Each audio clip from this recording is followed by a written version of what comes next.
पौराणिक कथाओं की इस श्रृंखला को आगे बढ़ाते हैं अगली कहानी के साथ।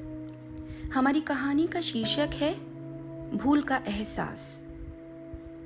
राधा और कृष्ण के बारे में कौन नहीं जानता। कहते हैं कि कृष्ण और राधा का विवाह नहीं हो पाया था, लेकिन दोनों में इतना प्रेम था कि आज भी दोनों का नाम एक साथ लिया जाता है।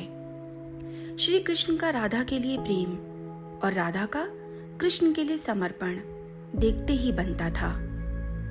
इसलिए अपने आप को श्री कृष्ण का सबसे बड़ा भक्त कहने वाले नारद मुनि हमेशा राधा से जला करते थे और यह बात श्री कृष्ण अच्छे से जानते थे। एक दिन राधा के बारे में बात करने के लिए नारद मुनि कृष्ण के पास आए। कृष्ण को यह बात पता थी। उन्होंने नारद को देखते ही अपना सिर पकड़ लिया।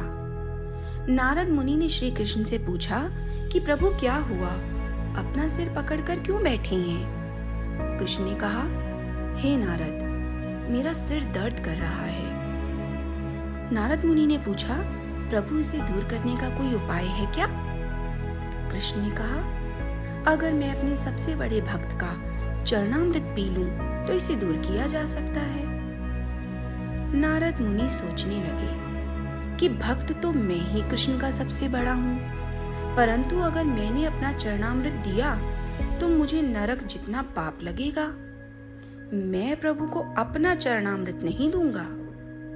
बहुत देर सोचने के बाद उनके मन में राधा का विचार आया और वे सोचने लगे, लोग राधा को भी तो श्री कृष्ण का भक्त मानते हैं, क्यों ना उसके पास जाकर पूछा जाए।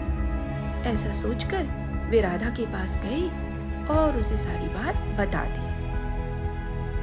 राधा ने जैसे ही सुना, एक बर्तन में अपने पैर धोकर चरणामृत नारद मुनि को देते हुए कहती हैं, हे मुनिराज, मुझे नहीं पता कि मैं उनकी कितनी बड़ी भक्त हूँ, लेकिन इतना जरूर पता है कि अगर उन्हें अपना चरणामृत देने से उनकी यातना दूर होती है तो मैं नरक जितना पाप भोगने के लिए भी तैयार हूँ।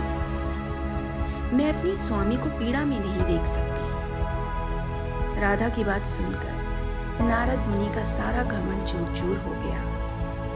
आज उन्हें अपनी भूल का एहसास हो गया और वे समझ गए कि कृष्ण ने यह लीला उन्हें समझाने के लिए ही रची थी।